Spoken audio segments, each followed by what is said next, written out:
À 40 jours du premier tour de la présidentielle, Jean-Luc Mélenchon talonne Benoît Hamon dans les sondages. Vote utile, vote nécessaire, la gauche est-elle irréconciliable? Charlotte Girard de la France Insoumise est l'invitée d'Outre-mer Politique.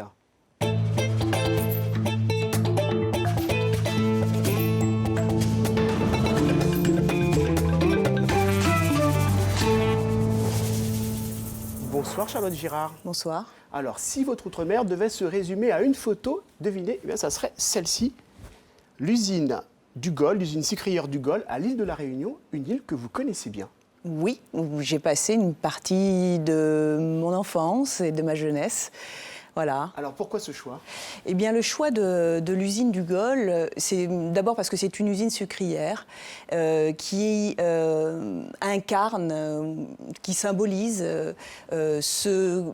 disons, l'exploitation qui a eu lieu dans cette île pendant de nombreuses années, comme dans de nombreuses îles qui étaient des colonies. Hein. Donc, c'était l'industrie de la canne qui est la raison pour laquelle toutes ces populations d'Afrique ont été déplacés, déportés pendant des siècles. Et donc il y a ce symbole-là, évidemment, qui est une grande blessure, pas seulement d'ailleurs pour les Outre-mer, mais pour l'histoire de la République et de la France, même avant que ce soit une République d'ailleurs. Donc il me semblait important de rappeler comme ça, mais c'est aussi le signe aujourd'hui d'une forme de résilience, parce que finalement, dans ces usines-là, eh bien, c'est aussi noué, disons, la question de la lutte des classes, si vous voulez. Hein. C'est-à-dire qu'il y a eu les coupeurs de canne, sont passés à autre chose. Et puis on souhaitait finalement, de temps en temps, rétablir un rapport de force qui leur soit favorable. On va en parler justement de ce rapport de force. Je vais vous montrer maintenant notre cliché. Alors, il est beaucoup plus coloré puisqu'il s'agit d'un étal de fruits et légumes. Ouais. Alors, votre idée à vous, c'est de relancer justement l'économie agricole à travers les circuits courts. Comment est-ce que vous allez mettre en place ce système et quel coup de pouce vous envisagez de mettre en place pour la filière agricole? Alors, c'est une bonne question, mais attention, ce n'est pas seulement l'économie agricole, c'est l'économie vivrière, l'agriculture vivrière.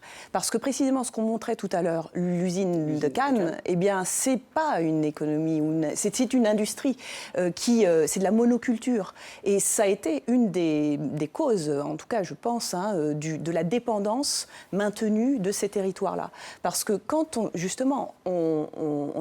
cesse, on en finit avec la monoculture, on peut à nouveau rétablir quelque chose qui est de l'ordre de la relocalisation, des circuits courts, comme vous le disiez, c'est-à-dire que nous allons être dans les Outre-mer, les producteurs et les artisans de notre autosuffisance alimentaire. Et c'est ça qui nous semble important, c'est de réintroduire de l'agriculture paysanne, biologique, et donc plus saine, et qui est génératrice d'emplois locaux. Alors, une question d'actualité à présent. Alors, les vestes de Jean-Luc Mélenchon, vous souriez déjà. Alors, est-ce qu'elles sont faites sur mesure? Alors, on le sait, c'est une veste de couvreur. Oui, les vestes de couvreur. C'est le rappel de l'ouvrier aussi. Oui, absolument. Bon, il y a une symbolique, effectivement. Et puis, après tout, il aime ça. Hein. Mais elles ne sont pas faites sur mesure. Hein. Il se les procure. Mais pas comme d'autres. Ah non, pas comme d'autres. Non. Alors, plus sérieusement, comment est-ce que ça se passe au niveau du financement de votre parti? Vous avez des généreux donateurs? Si vous faites appel à vos sympathisants, comment est-ce que ça se passe pour la campagne? Alors d'abord, je me permets de vous corriger, ce n'est pas un parti, c'est un mouvement. Nous ne sommes pas une organisation... Enfin, la France Insoumise n'est pas une organisation politique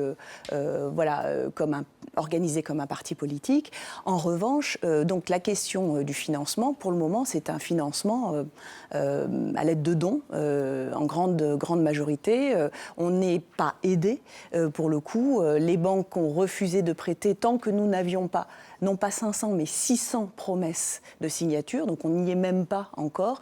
Donc en fait, on attend avec beaucoup d'impatience le 17 mars, puisque à ce moment-là, il y aura l'officialité de la candidature. Et à ce moment-là, on peut espérer être un petit peu plus détendu du côté des sous, quoi. Vous auriez pu vous rendre, dans ces cas-là, en Outre-mer, si vous avez plus de finances. Exactement. Et pour le moment, on est un peu juste de ce côté-là. Alors, on va parler justement, puisque ce week-end, du côté de la classe politique nationale, ils étaient nombreux en Outre-mer. Retour en images sur ces déplacements dans le panorama politique de Laurence Théatin.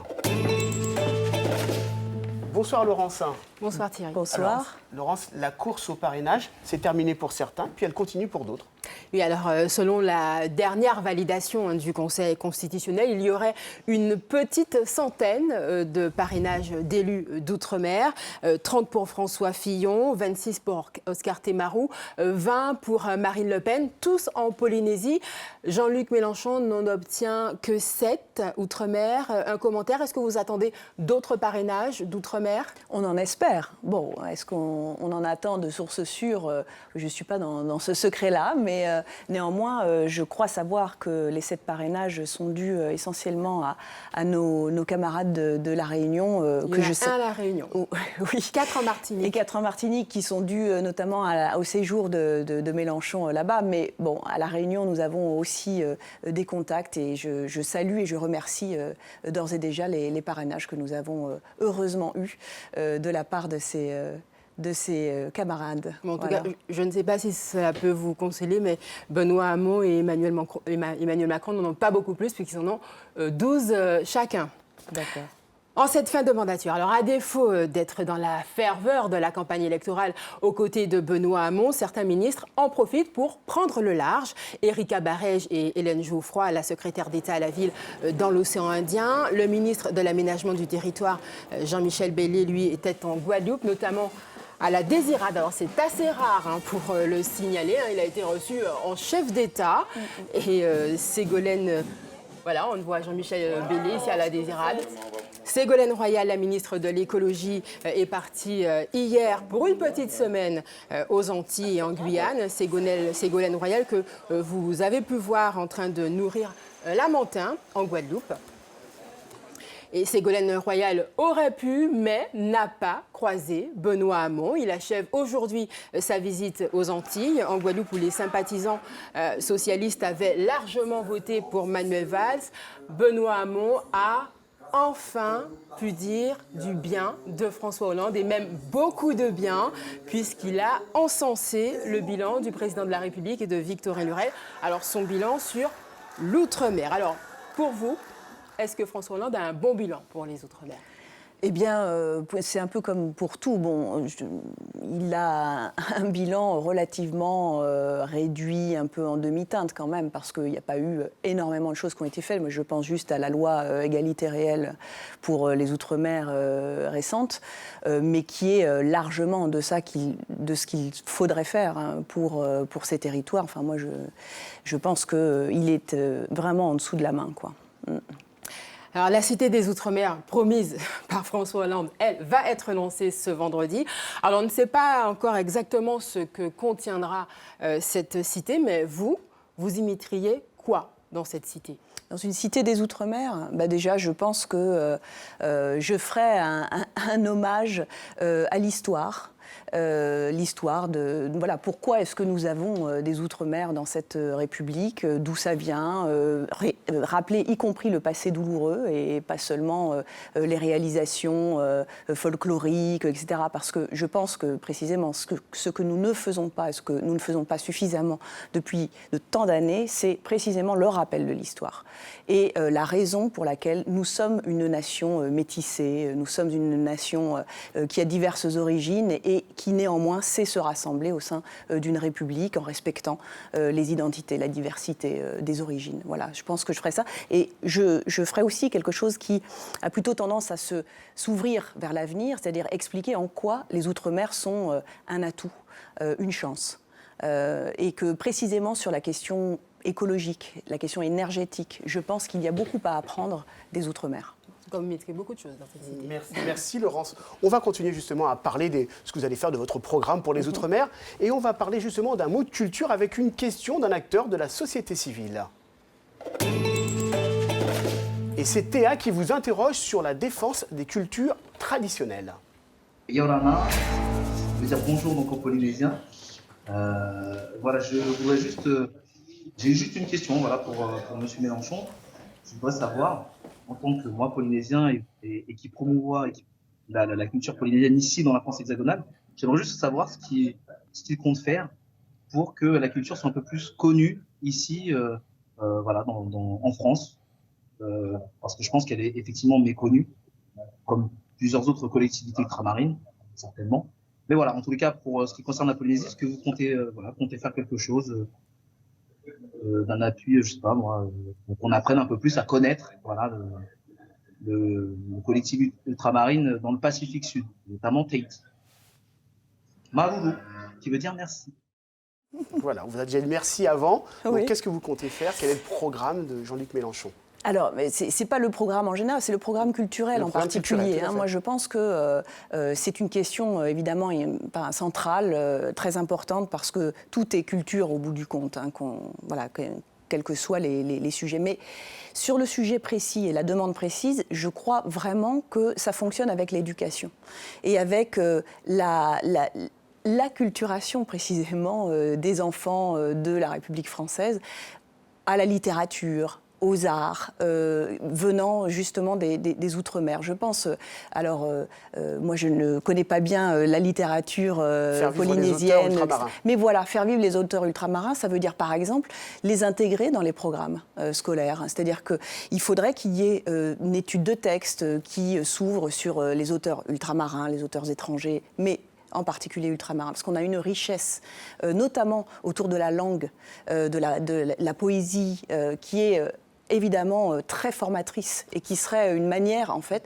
de faire en sorte que nos futures générations soient pétries aussi de cette culture-là. François Bayrou avait, à son époque, fait rentrer justement Aimé Césaire parmi les auteurs pour le bac. Pour vous, ça serait beaucoup plus tôt Et pour le bac, et beaucoup plus tôt, et beaucoup plus que seulement le grand écrivain Aimé Césaire. Moi, je suis admiratrice, évidemment, très sensible à cette littérature-là, mais il y en a tellement d'autres.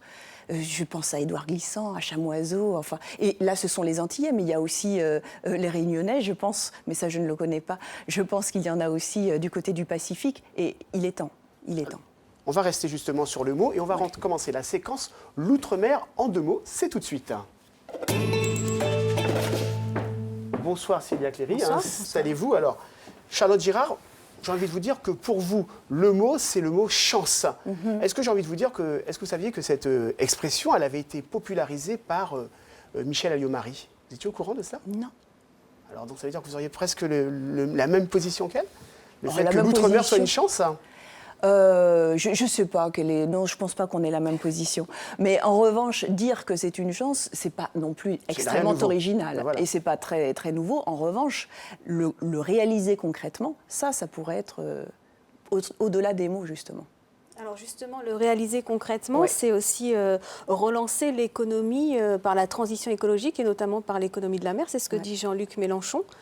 A priori, ça semble un programme taillé sur mesure pour les Outre-mer et pourtant, on n'a pas l'impression que Jean-Luc Mélenchon en parle beaucoup des Outre-mer.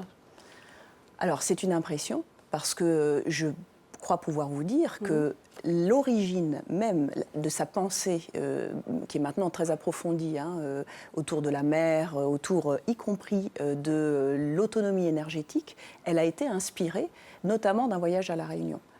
Cette fois-ci, c'était dans le cadre de la dernière présidentielle en 2012. Donc, il y a eu une réflexion qui a rejoint la pensée autour de la mer et la pensée autour des Outre-mer. C'est-à-dire qu'il y a eu vraiment une jonction. Mais on n'entend pas citer en exemple, par exemple, La Réunion, en donnant des exemples précis dans ses meetings. Aussi, il en a parlé notamment. Interviews. Il en parle notamment sur la question des énergies hydroliennes ou énergies renouvelables et les énergies liées à la mer, c'est-à-dire que l'exploitation des marées. Mais c'est qu'il y a eu des projets qui ont été tentés, je crois, à La Réunion et qui nécessitent encore des ajustements. C'est pas toujours évident de citer des choses qui sont encore en expérimentation, mais néanmoins, voilà, il y a une véritable source d'inspiration qui est liée à appliqué à l'Hexagone, justement? On pourrait calquer ces expériences ultramarines ici? On l'espère. On parle notamment dans un livret thématique sur les Outre-mer qui va bientôt sortir, un des approfondissements du programme sur la question des Outre-mer, qui est déjà un document de travail qu'on fait circuler.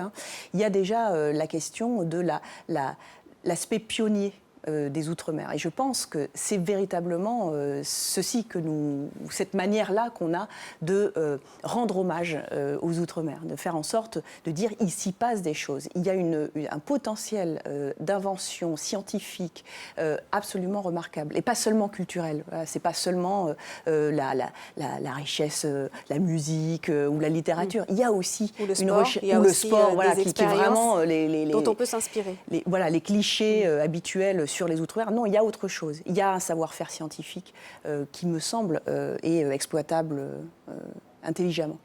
En matière d'emploi, ouais. Je sais que vous parlez beaucoup d'un État employeur. Est-ce que vous avez le sentiment que les contrats coopératifs, on sait qu'en Outre-mer, le taux de chômage au niveau des jeunes est très important. Est-ce que vous avez le sentiment que ce type de mesures vont permettre aux jeunes d'avoir un retour à l'emploi ou c'est continuer à en faire toujours des jobbers? Alors non, l'idée c'est précisément de pas de fournir avec notre système État employeur en dernier ressort. Ouais. On n'est pas dans le cadre des jobbers comme vous dites. C'est plutôt l'idée de remettre le pied à l'étrier. Les gens au travail? Oui, remettre le pied à l'étrier. Et je vous rappelle que ces contrats coopératifs ne s'adressent qu'à des personnes qui sont au chômage de longue durée. Alors il y en a beaucoup. Effectivement, on est dans des proportions sans commune mesure, ça atteint 25-30%. Bon, c'est très important. Mais néanmoins, nous avons l'idée que nos investissements massifs sont censés relancer l'économie et donc...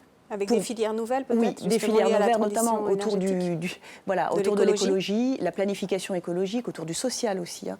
La question sociale est censée être également productrice de nouveaux services qui vont nécessiter la remise au travail de la main-d'œuvre locale et non plus de l'import. Et donc, on est censé, de cette manière-là, mettre fin à l'économie de comptoir qu'on connaît depuis les colonies, quoi. Donc il y a aussi l'idée de recréer des emplois locaux à partir de nécessités locales, existantes, etc. Je dirais aussi, excusez-moi, mais la question agricole, hein, le retour à l'exploitation vivrière de la terre est censé aussi fournir beaucoup d'emplois. On va continuer à parler de votre programme, du fond de votre programme, mais je vous propose tout d'abord d'écouter la question de notre consoeur de Saint-Pierre-et-Miquelon, Isabelle Thomelin, qui vous interpelle sur votre fameux bouclier douanier.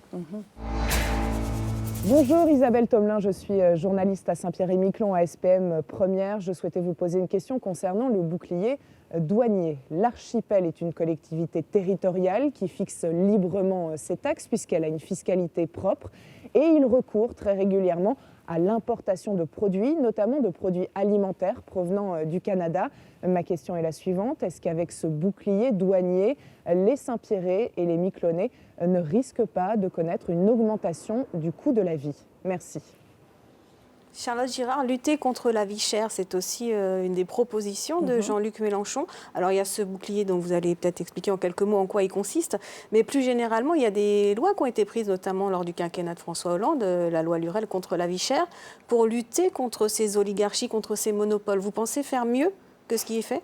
On l'espère, oui, parce qu'il y a encore ce système de monopole qui est lié au fait que nous sommes obligés de tout importer. C'est ça. Donc l'idée, ça n'est pas de mettre fin à l'octroi de mer, parce que c'est un serpent de mer, si je peux filer la métaphore. Mais qui permet de financer les communes, qui en fait permet, et qui permet aussi entre guillemets, d'inciter à la production locale. Car si on avait une production locale plus intense, plus complète, on pourrait éviter d'importer autant, etc. Donc l'octroi de mer permet comme ça de réguler aussi. Pour autant, les Outre-mer ne peuvent pas être en autosuffisance. Pourquoi pas ? C'est parce qu'on n'a pas essayé, justement. C'est pour ça que je pense qu'on ne va pas assez loin dans ce sens-là. Et au jour d'aujourd'hui, on a tenté... Surtout à Saint-Pierre-et-Miquelon. Surtout à Saint-Pierre-et-Miquelon. C'est vrai qu'il y a des territoires, effectivement, où, pour le coup, la production locale est limitée du fait des latitudes que connaissent ces zones. Hein. Saint-Pierre-et-Miquelon, effectivement, c'est difficile. C'est pour lutter contre les importations, mais est-ce que, justement, ça ne risque pas, par effet retour, d'augmenter les prix ? C'était la question qui vous a été posée en quelques secondes. Non, mais les boucliers sont variables. On peut très bien imaginer des dispositifs qui tiennent compte des spécificités locales. Une taxe kilométrique selon si les produits viennent de loin ou de près. Ils sont plus ou moins chers. Bien sûr.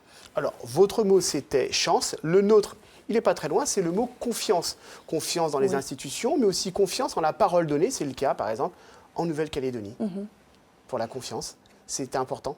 Justement, la confiance. Évidemment. Vous allez poursuivre ce mouvement par rapport à la Nouvelle-Calédonie ? Absolument. Et je dirais que ce mot confiance-là, on va en avoir besoin, mais pas seulement en mots, mais en actes au moment où le référendum sur l'autonomie sera organisé. Je crois que c'est en 2018. Donc là, il va y avoir un moment crucial pour ce territoire-là. Et nous avons, et c'est une des mesures du programme, qui est un peu générale, mais qui parle en réalité de ce que vous dites là, de la confiance, c'est-à-dire d'organiser de manière démocratique, rendre démocratique le scrutin. Démocratique, ça veut dire que tout le monde puisse s'exprimer et y participer de manière correcte, sans qu'il y ait des manipulations ça, c'est sur avec... le corps électoral. Voilà. Mais plus généralement, justement, sur cette confiance et ce lien que vous voulez tisser avec les Outre-mer, on sait que le programme de Jean-Luc Mélenchon, il a été aussi fait de participation, vous l'avez dit, des citoyens, de propositions. C'est quelque chose que vous voulez généraliser et tous les Outre-mer seraient concernés. La confiance, ça veut dire aussi laisser les citoyens, c'est Jean-Luc Mélenchon qui le dit, prendre en main leur destin. Évidemment, c'est-à-dire que... Ça veut dire l'autodétermination aussi pour les Outre-mer. L'autodétermination, je ne vais pas jusque-là. On n'a pas un programme indépendantiste, mais néanmoins, on a un programme qui respecte la volonté du peuple quand elle s'exprime, et clairement, sans manipulation, etc. Donc, vous pourriez consulter les différents Outre-mer sur ce qu'ils souhaitent, la place qu'ils souhaitent avoir dans la 6e République? Alors, dans la 6e République, je ne sais pas, parce que ce serait préjugé des travaux de la Constituante. Je sais que dans la 5e, il y a des dispositions qui permettent, l'article 53 de la Constitution, qui permettent à des territoires de se prononcer sur leur destin. C'est typiquement ce qui va se passer en Nouvelle-Calédonie en 2018. Donc, ça, ce sont des dispositifs qui nous semblent sains dans un processus éventuellement d'autonomisation, comme c'est le cas pour la Nouvelle-Calédonie. Pour d'autres territoires, on n'en est pas là. Il y a eu des occasions pour certaines îles de décider de leur rattachement et de s'exprimer. Voilà. Vous parlez souvent d'un futur désirable. Comment est-ce que ça peut se matérialiser en Outre-mer, justement, ce futur désirable ? Je crois que ce futur désirable, déjà, il faut que les gens y participent, c'est-à-dire donnent leur voix à l'organisation, à l'auto-administration de ces zones. Enfin, il y a aussi un principe de libre administration qui est fixé dans cette Constitution. On peut imaginer que les gens de ces îles aient besoin de participer, beaucoup plus que c'est le cas aujourd'hui, à l'organisation de leur territoire et aux choix qui peuvent être bons pour eux. Que rencontrent aujourd'hui les citoyens d'outre-mer, il y a l'insécurité, souvent liée à l'immigration. Jean-Luc Mélenchon, lui, il a dit dans Nouvelle Obs, dans l'Obs en décembre dernier, droit du sol intégral et on arrête les guerres, ce sont elles qui font fuir les gens. Est-ce qu'il n'y a pas une forme d'angélisme par rapport à l'immigration ? Ah non, je pense qu'on parle sérieusement. C'est-à-dire que quand on pense à des territoires on arrête les guerres, on fait fuir, c'est celles qui font fuir les gens. Jean-Luc Mélenchon, à lui tout seul, il va régler la situation internationale ? Non, mais il peut y participer. C'est-à-dire que la voix de la France c'est pas rien, en fait, dans le concert des nations, comme on dit souvent. Et je pense que, et ça c'est ce que nous avons écrit et dit à de nombreuses reprises, c'est-à-dire que l'atlantisme en vigueur depuis un certain nombre d'années est pour le coup très délétère du point de vue du poids de la France, notamment dans des discussions diplomatiques, etc. Ouais. Et les discussions diplomatiques, c'est quand même le premier pas vers l'organisation de la paix. Il faudra peser face à l'Europe aussi. Comment ? Il faudra peser face à l'Europe. Il faudra peser face à l'Europe, mais je pense qu'on a les moyens de le faire parce que, contrairement à l'économie de la Grèce, nous avons une économie importante, qui pèse et qui, dans un rapport de force assumé, peut changer le cours des choses. Alors, on sait que la libre circulation, c'est important, mais vous comprenez quand même que les populations, qu'elles soient à Mayotte, en Guyane, puissent être déstabilisées par ce type de propos autour de la libre circulation qui est importante de votre côté. Oui, alors la question de la libre circulation, on ne la pose pas comme un dogme à la manière des circulations comme on le voit en Europe. Oui. Mais vous abrogez par exemple pour Mayotte le visa Balladur, donc ça veut dire qu'on rétablit la libre circulation entre Mayotte et les Comores, par exemple.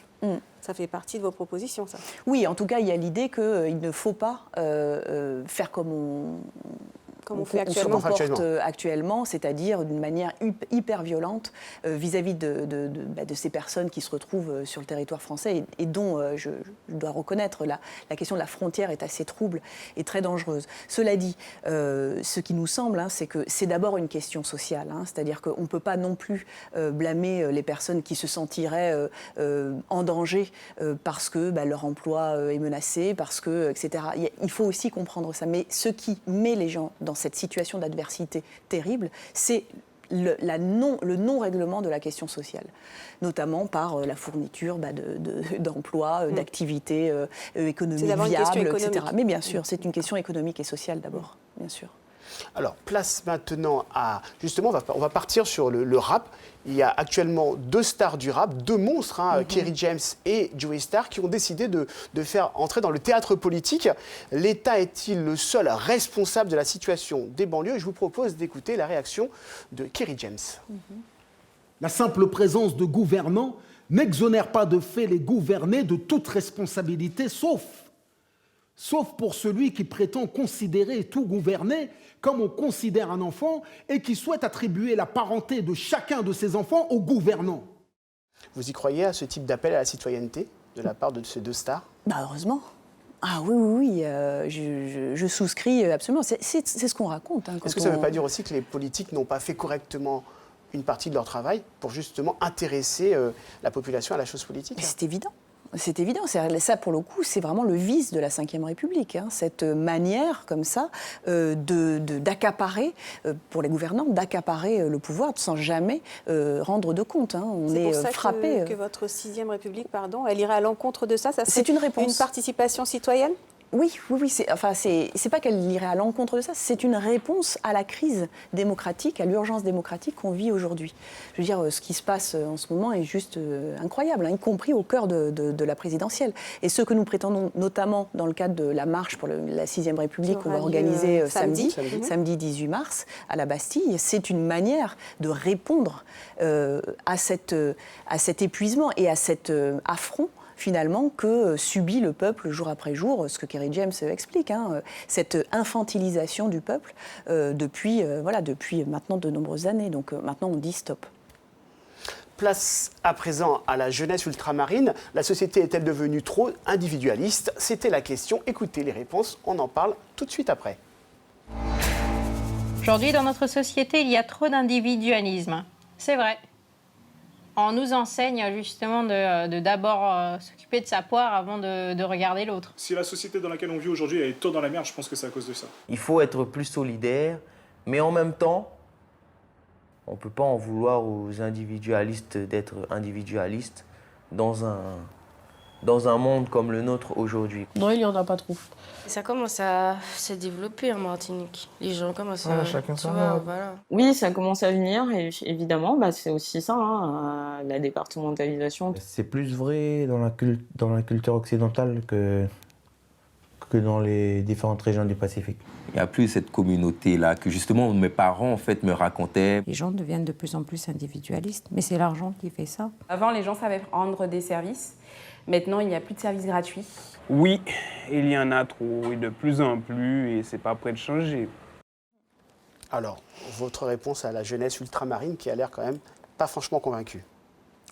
Convaincu par quoi? D'être justement que la société, il y ait du partage. Ah, ça c'est sûr. Je suis, vous allez me trouver démago là, mais je suis assez d'accord. C'est exactement le constat qu'on fait. C'est-à-dire, il y a l'individualisme, mais c'est surtout les inégalités que ça engendre. C'est ça qui est juste inacceptable. Donc quand les jeunes personnes là s'expriment et disent et déplorent l'individualisme, elles ont tout évoqué. C'est-à-dire, toutes ces personnes ont évoqué la question, on va dire, culturelle, les habitudes de vie, l'individualisme. Ça, c'est un problème. Et c'est en rupture avec une tradition, une manière de prendre soin, des uns des autres. De prendre soin des uns des autres, la place de la famille, etc. Les liens sociaux, finalement. Elle met en cause l'argent. On est d'accord. Les inégalités sociales et l'argent, c'est-à-dire le pouvoir de l'argent qui finalement détruit absolument tout. C'est exactement le constat qu'on fait et ce à quoi on cherche à répondre. Elle dit aussi, et j'ai noté, la question de la culture occidentale. Alors ça, c'était intéressant, ça venait je crois, de quelqu'un du Pacifique qui expliquait à quel point cette culture-là rentrait en collision finalement. La mauvaise influence des sociétés. Une mauvaise influence sur les sociétés polynésiennes ou pacifiques pour parler largement.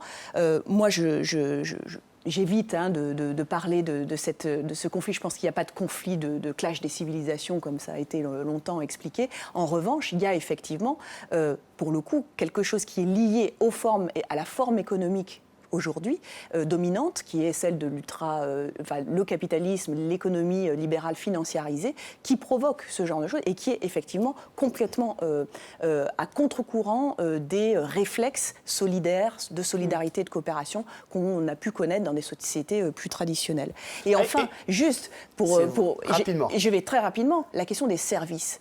La jeune personne, je ne sais plus, je devais être des Antilles, évoquait la question des services en disant tout est payant maintenant.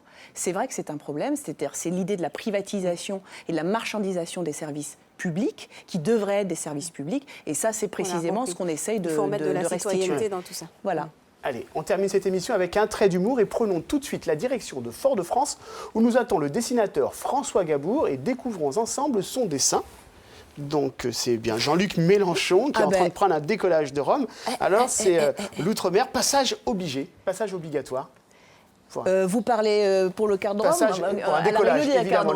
C'est pour le départ de votre campagne, passage obligatoire. C'est votre mot de la fin. Vous avez dit que vous n'aviez pas les moyens d'aller faire campagne outre-mer. Mais d'abord, on y a déjà été. On a déjà été à La Réunion, et aux Antilles. Et il est probable que vous alliez à La Réunion. Je l'espère. Voilà. C'est la fin d'Outre-mer Politique. Merci Charlotte Girard d'être venue défendre le projet de Jean-Luc Mélenchon. Merci à tous ceux qui nous ont aidés à préparer cette émission. Merci à vous tous et à bientôt pour un nouveau rendez-vous d'Outre-mer Politique.